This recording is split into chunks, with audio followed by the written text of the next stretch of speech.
My project is what I've been working on since last semester. And so I've just been doing research on certain things and topics that are interesting to me. And one is called imposter phenomenon or imposter syndrome. Are you familiar with that? No, I haven't seen Oh, okay. Yeah. So basically it just means how, say, for example, you're in school with your friends or your peers and everything and your classmates, and you're getting back A's on your tests, A's and B's, and you're doing good, but you still feel like you're not at the level that you should be, even though you have good test grades, your progress reports come in great, but you still feel like insecure and you doubt your ability to do certain work. Does that make sense? So basically, it's that feeling, and we found that in research, that feeling is experienced for all age groups. I'm looking at it through college students and what they experience. And we also found that when they're feeling this way and they're also feeling like even though keep doing the work and it's at the level that they should be and they're really smart, but they still don't feel like they are. And they feel like people are going to get onto them like, oh, you're not as smart as you show yourself to be. So they're always scared that someone's going to figure them out.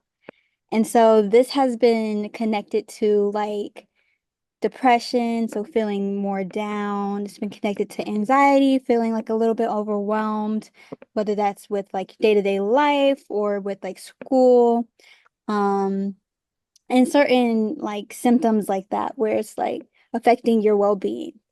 And so I wanted to look at this at students at my school, and it's an all-girls school, um, from 18 to I believe the age of 25. And I wanted to see if maybe there's environmental influences. So despite this is being an internal feeling, what external or things happening around them could play a role in how they feel with this imposter phenomenon. And so basically one of the things I was looking at is belongingness. So this is like how connected you feel to everyone in your environment or wherever you are. So in a school, and if you feel like you fit in, if you feel like your school encourages you and you feel really comfortable where you're going. And if you have that, and I'm also looking at, there's this theory that explores what is needed to complete a task for someone to feel successful. So you need to feel like you're competent, like you have that ability and you're smart to do what you need to do. You need to feel like you can relate to others, and you feel that sense of social connectedness with others when you're for a certain task to stay motivated. And then you have to feel like you're able to do this on your own. So autonomy. I wanted to explore that relatedness. So feeling like you're connected and belonging, feeling like you fit in at your university or school, and see if that could help individuals or be connected to individuals feeling more confident in themselves and not as feeling like this imposter. And so that's basically what I'm studying. And we're just wanted to see if we, as in me, but I'm just studying it along all the college students at my school when I recruit them, just to see one, if they are feeling this way. Because when I was in my first year in college, a lot of students would just, or my friends would be like, yeah, I just feel like even though I got into the school or even though my grades are good and I'm doing everything I need to do, I still feel like I'm behind and like I shouldn't be here because I'm not as smart as I make myself seem to be. So I just wanted to explore why people feel that way and also if the environment in which they are, if the school themselves could help them not feel that way. So if they feel like they fit in, maybe they won't feel like they don't belong because they're not as intelligent or may not as seen as intelligent. Do you get what like I'm saying? And do you have any like questions? Um, no, I think I understand everything. Do you think do you ever have conversations with students at your school or anything, or you feel that yourself like, yeah, I'm doing all this good work, but it still feels like I'm not as smart as I make myself to seem to be, or I still doubt myself and my abilities. Do you ever feel that way or have spoken to someone who has?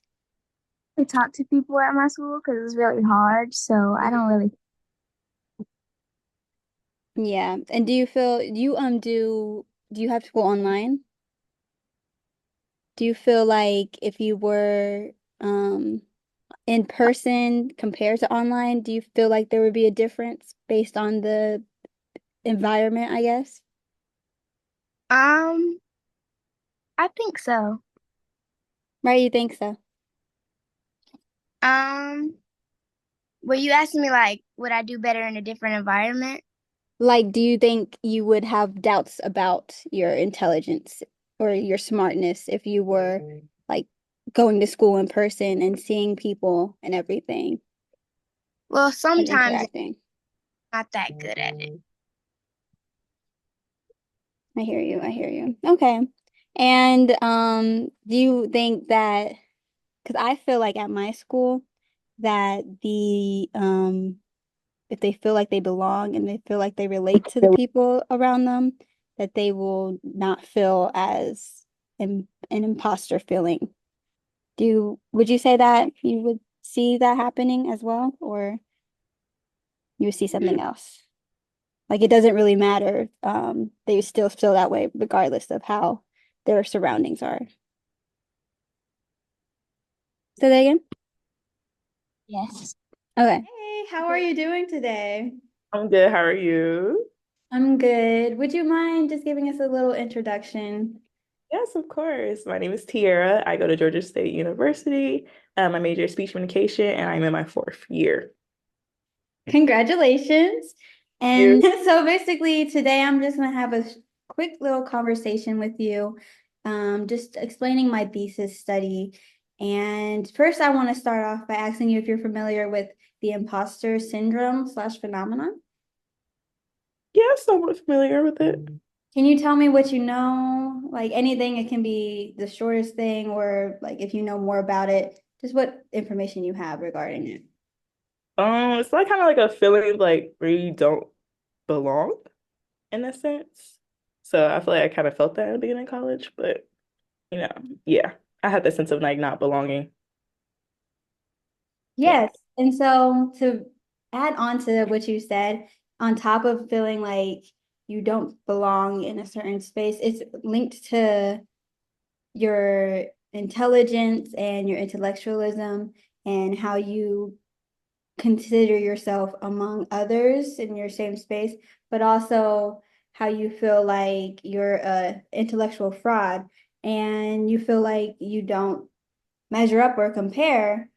And in addition to that, you feel like this despite you have evidence. Like, so you said in the beginning of college, you felt that type of way. But you got into the school and you maintained the good grades, I would assume that you had. But even though you had that, you still felt this feeling. And it also comes with feeling that you're also fooling others. So, um, you may be like, oh, I have to keep on like working hard so that they don't get onto me. And they're like, oh, she's not as smart as she lets on to be. And so it's Mhm. just that fear of people finding you out, but also like feeling like you're a fraud. And so I also had that conversation and experienced this myself a little bit in the beginning of college with some of my peers. And they would say, like, yeah, I just feel like at my school, even though I got into this school, everyone else is so much smarter than me. And I'm gonna have to work 10 times hard to like stay on top of it and be at the same pace as they are, even though you got into the school for a reason, like I said, and you maintain the grades you have, like you have evidence to support that you're intelligent, but you Right. still feel different. So I noticed that people at my school would feel this way. And I was like, it would be interesting to actually have a study that looks into this experience. And my school is Spelman College. So this experience at Spelman College, which is a school known for to have a lot of high achieving woman. And in the beginning, when this phenomenon was first being introduced by two people, Dr. Pauline Clance and yeah, Clance and Imes. I forget the first author, but Imes, and they both characterize this feeling for high achieving women. And so I was like, oh, that's at my school, we're high achieving women. So I feel like this was going to be experienced. But to add another layer onto it, because as a researcher, you want to expand or expose the gap that's already existing in the research, I noticed that it was being looked at with this motivational theory called the self-determination theory. Are you familiar with that theory at all? No, I'm not, but I'd love to hear about it. Yeah, so basically that theory is that there's three, it's first proposed by Ryan and Deci, three motivational needs that must be met for you to feel like you can accomplish a task. So it's competence, feeling like you're intelligent enough to do it and capable. Autonomy, feeling like on your own. You don't have to have no one tell you to do it, like you would want to do it yourself.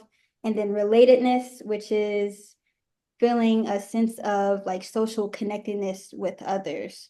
And so this theory, these needs were looked at and compared to see if they were correlated and had any relation to the imposter phenomenon. And they found that there's actually a negative relationship, but basically means that when there's high levels of these for these variables met. So when there's high levels of competence, autonomy, and relatedness, the levels of and feelings of imposter phenomenon that you feel decreases. So I found that interesting, but I really wanted to hone in on relatedness, which is again that sense of connectedness one can help feel with each other. And you had brought up in the beginning belongingness, and that was something that I was interested in as well, because I really wanted to see, okay, what in a person's environment could contribute to them feeling these imposter feelings.